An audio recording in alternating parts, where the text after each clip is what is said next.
Greetings, this is Vane and welcome back to Mordor, the Depths of Dejenol. Now, in the last series of episodes, we had a bit of a setback in that our high-level neutral party kind of ended up dying. So, we've basically got to try and level up some more people to see if we can get there and find them. And that's going to be fun, is the best way to put it. So what we are going to do, we need to basically get our parties back into some sort of form of order. So what does that mean? Well, we need, well, we have Goliath, Stein, Gotrek, Osjoin, Skullcrusher. Okay, so yeah,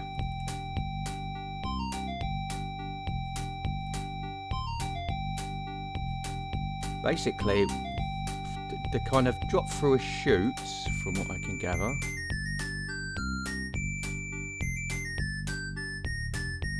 See if I can. This is being hard. They drop through a chute, which we found, and I believe it was on level the third level. They were exploring the third level. We were just kind of getting there, feeling it in, doing what we usual, and they kind of just dropped down and ended up, I think, somewhere on level 4 or 5. So that's not good. It's not good for us.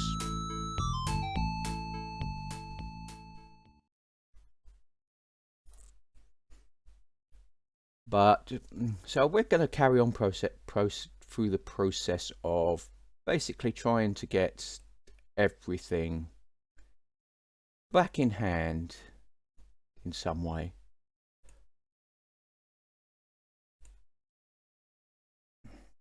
Let's have a look. Let's have a look. What's going on? Thieving.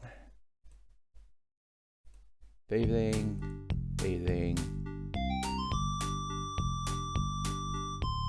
Okay.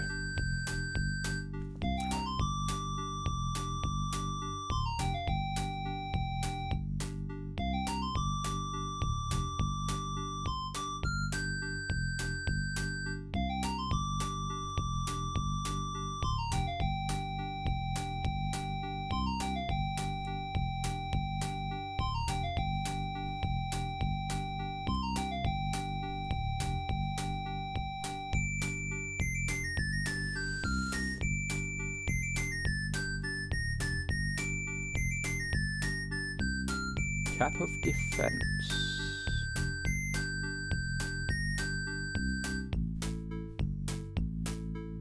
Is that 6? Well, you got a bronze helmet, so we don't want that one. Cloak, leather girdle, boots, shimmering ring. Okay.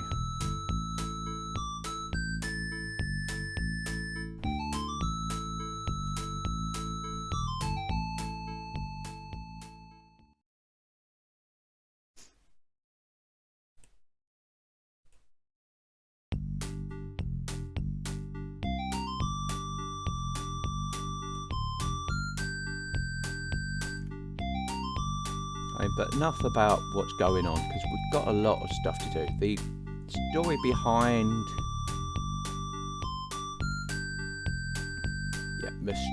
behind Obos's adventures is quite simple, really. He suffered a setback when being resurrected, which basically reduced a lot of his stuff to minimal amounts.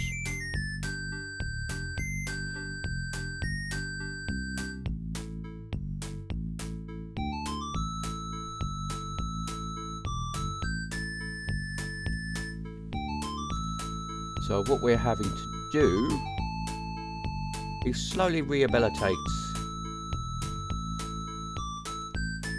him back.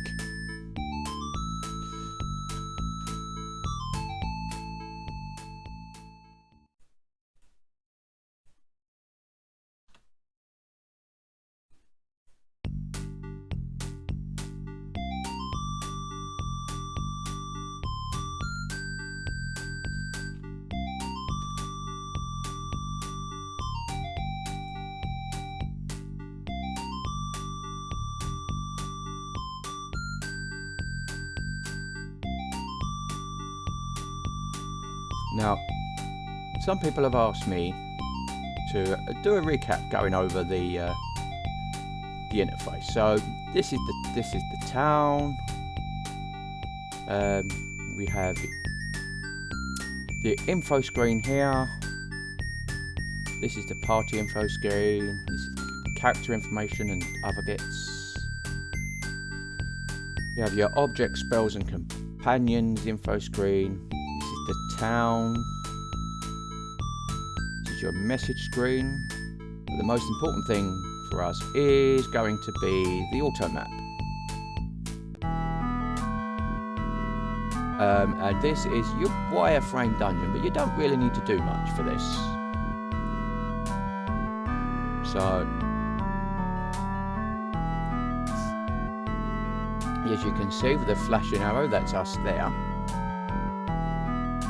And we're basically going to be exploring. Now, what I tend to do with Oro and his party is basically, well, the first thing I do with all of them is I tend to have a bit of a romp round the first.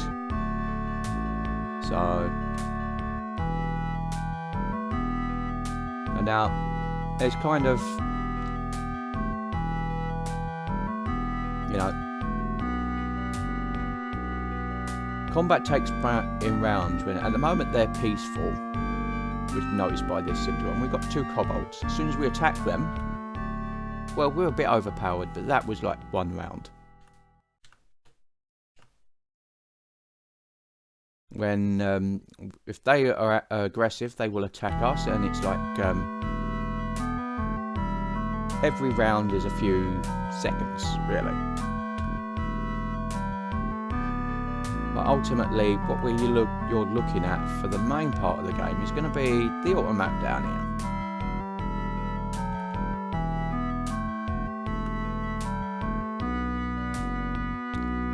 Sometimes we will find boxes and chests where we were able to decide to open them and disarm them, and that's where we will find items. And basically what we're going to do is just wander around.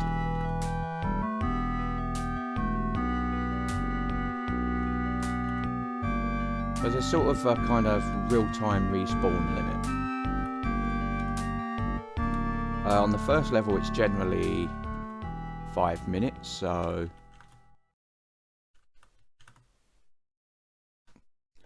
which is enough to normally get around most of the dungeon level.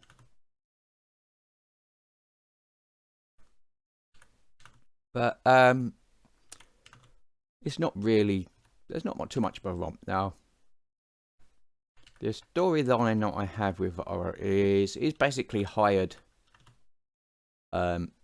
these neutral warriors to act as his bodyguards. So what the shtick for this party is that basically all the loot belongs to Oro.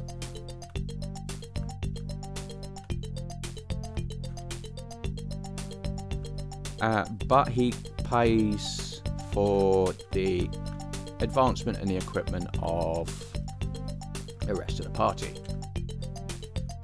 Whereas normally what I do is I keep everyone's findings and everything separate.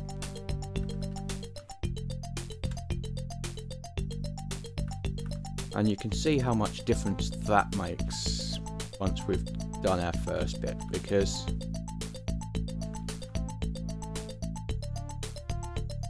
as you saw previously, if Oro's getting all the items, then that means that gives him a better chance. There we go. There's a finding the stuff he needs to raise his ability scores, which in turn will mean he can cast better spells and we're a bit better at gaining levels and stuff like that. And considering we work from the point where he couldn't even attack anymore, you know, it was quite good to see how well he's come along in this rehabilitation sort of thing.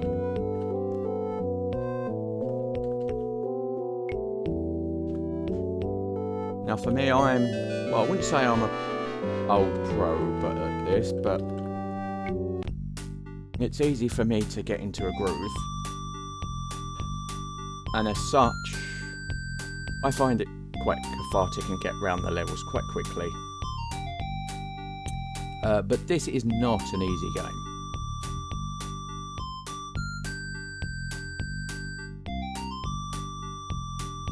And missteps are extremely punishing.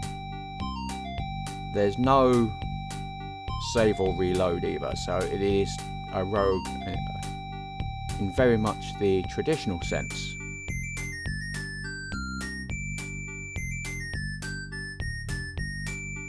Let's see, we've got you, got you.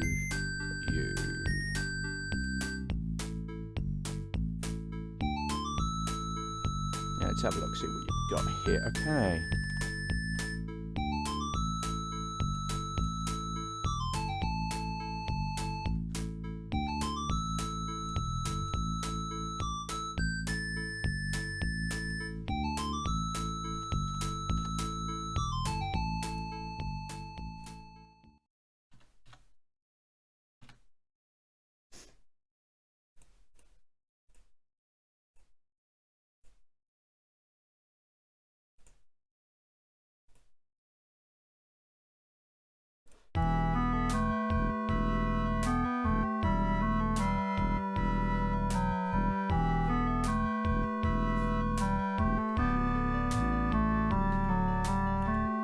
I mean, the game itself can be very, very, well, I say can be, it is very, very grindy, because it's very, very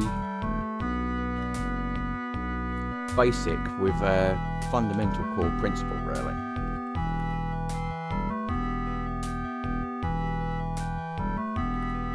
Because this is pretty much what original D&D was based on.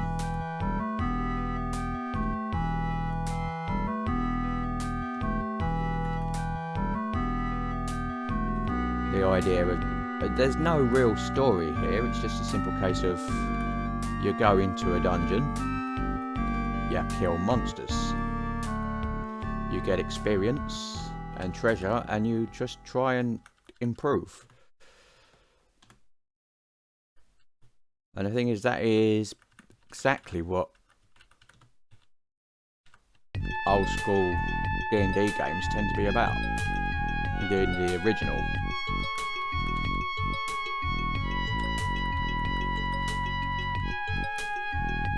There was no kind of real need for anything complex, because it's like, you know, that's the game, that's what you wanted to do, that's why you're doing it.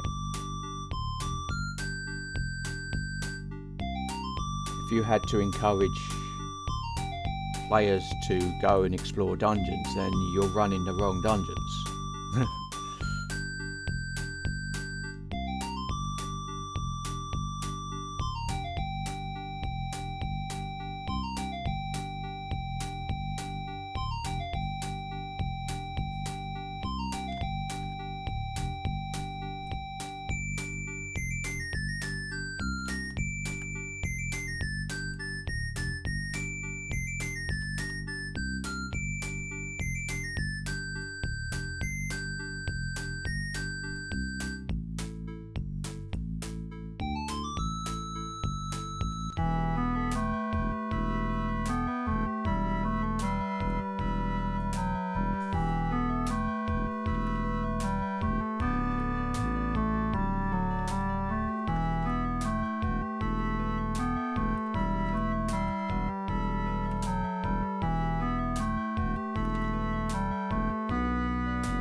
It's pretty much the kind of same methodology here, you know.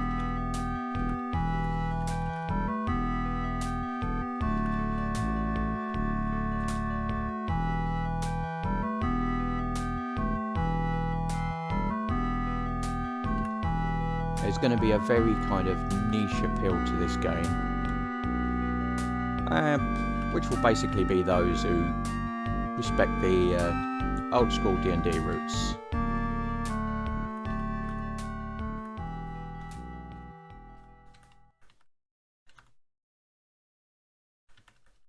And for anyone else, well,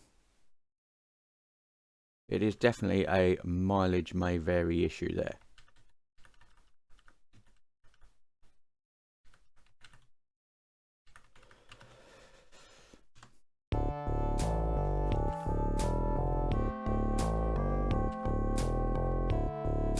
I mean, to be honest, a big part of me doing this is not so much that I expect people to go through the playlist, but because if I'm doing daily uploads, then it's getting pushed through the algorithm and people are going to be able to find this game a bit more.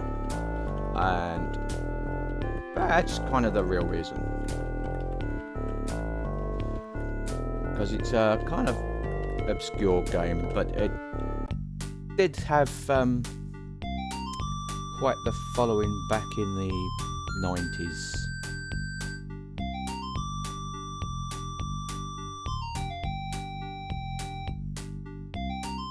But with modern systems, it's sort of kind of become more or less unplayable without emulation. I mean, in this case, I'm running it under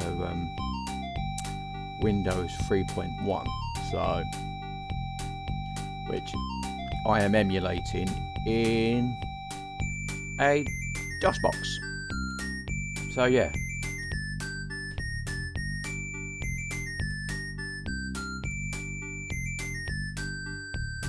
Make of that what you will.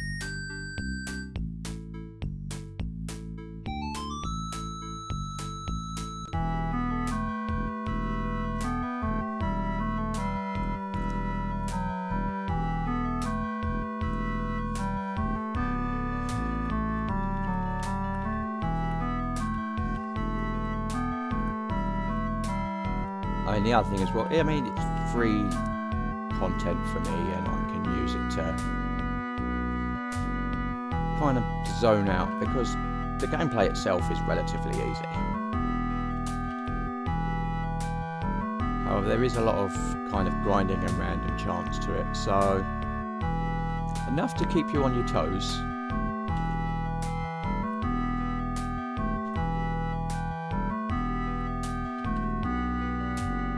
And to make the gameplay meaningful without being too overtly challenging.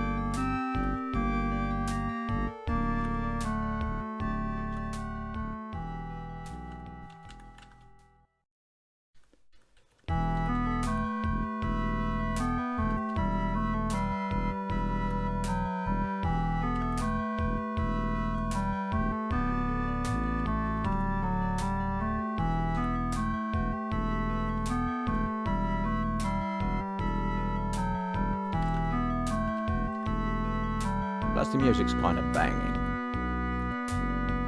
Very kind of simple wave, like MIDI type music.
It's kind of useful for me because with everything else that's going on in my life at the moment, because I'm currently very, very busy.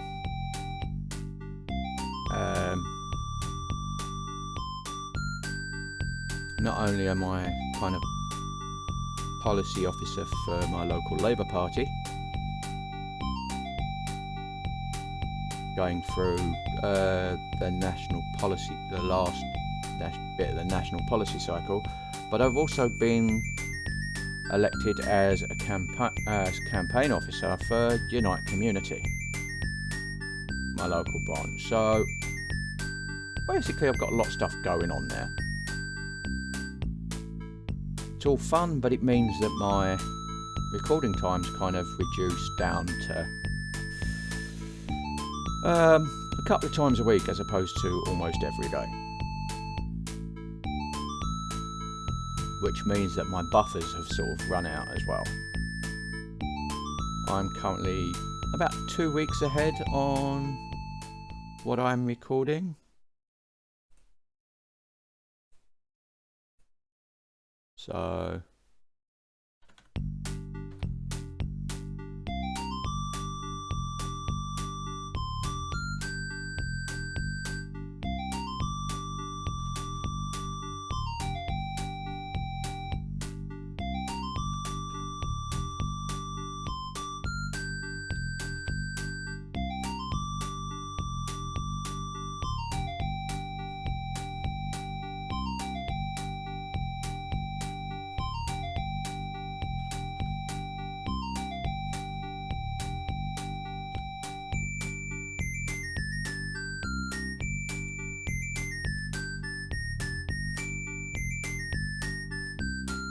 yeah.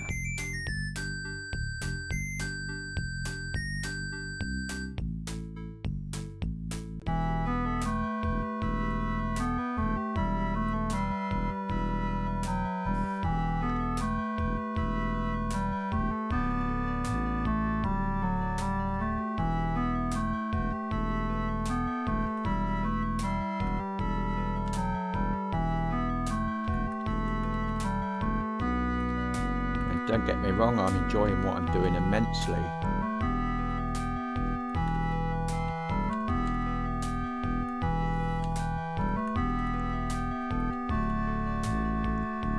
It's just, well, this appears to be running, all this activity seems to be occurring at the same time that my channel sort of started growing.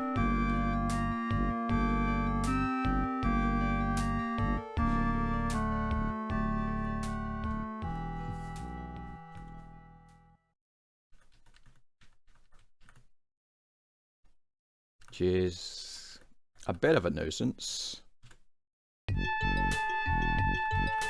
because I now have over 100 subscribers, and it's like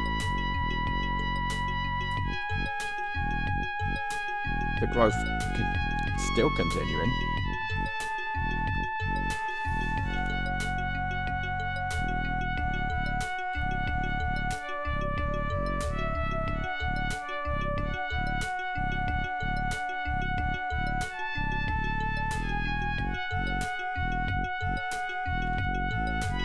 So the last thing I want to be doing is kind of putting that sort of growth in jeopardy for all those who subscribed.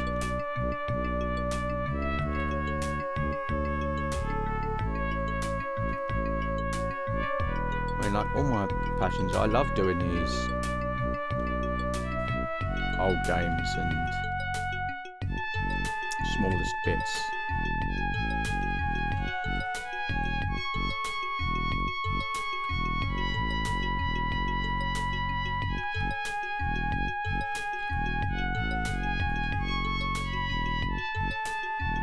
Fortunately, there's only so much that I can do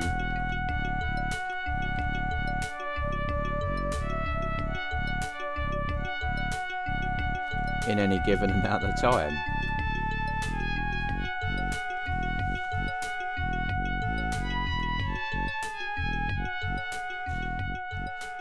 So if I'm kind of stuck campaign organising and, well, I say stuck's not really the right word.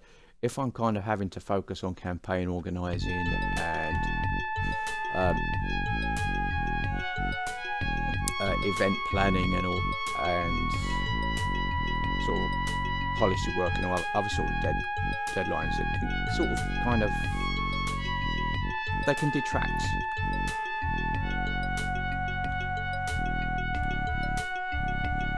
But then, as they say, a change is as good as a rest.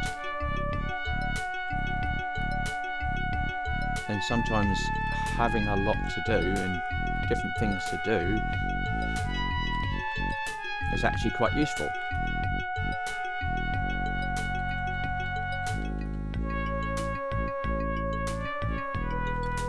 I think the real irony is between everything that I'm doing,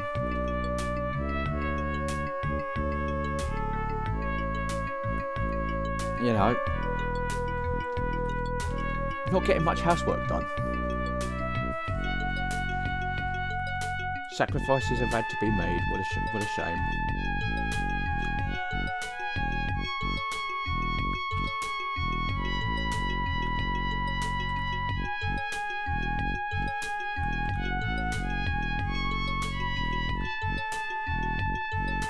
But then, to be honest, just not really much different for my life has been for some time anyway. It usually goes in drabs and spurts where suddenly I'm very active and suddenly it's like, no, I've got a lot of free time on my hands.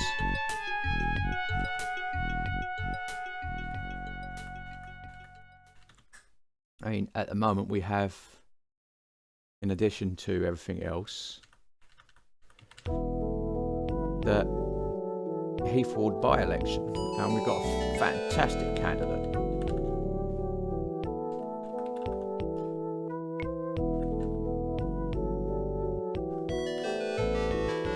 So I can't be out and supporting her like every kind of day and every session like some other people, because I've got so much going on. And it's like, yeah, actually, this is something else that I have got to, and more importantly, that I want to add into what's going on at the moment.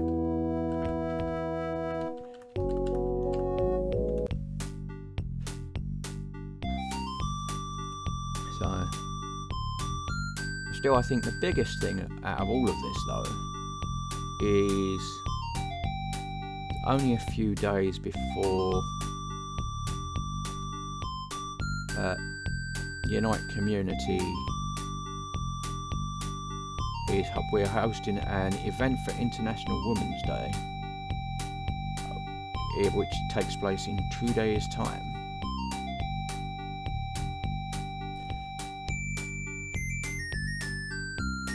And I'm kind of the go-to person organising that.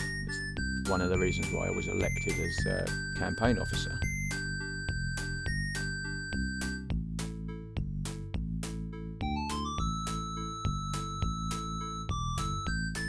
I have a tendency to, well, the best way to do it is put the work in and to make things work. Is the kind of the best way to describe it.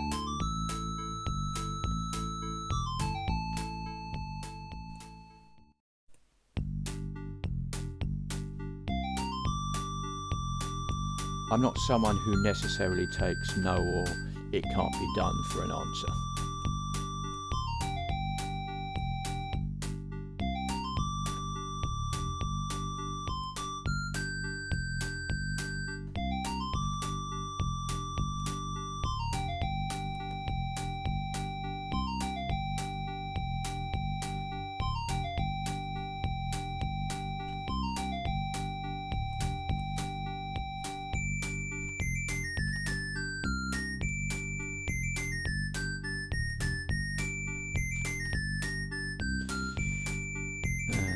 See how we're going. What do we need for you?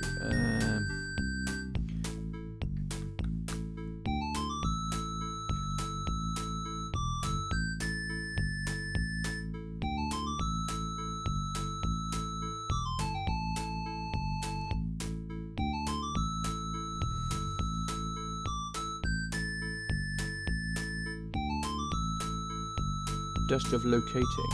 Okay. Soul search. Yeah, let's see what we got.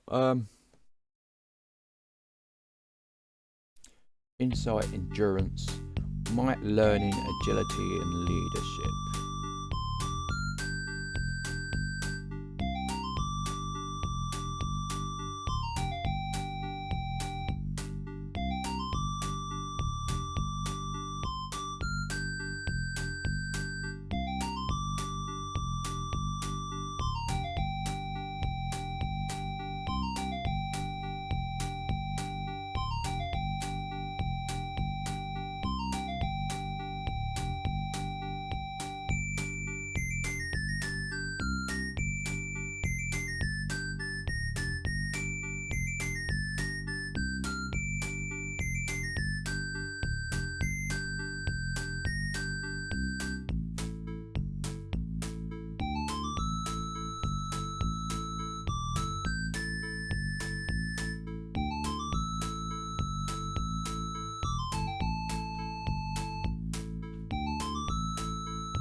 Okay.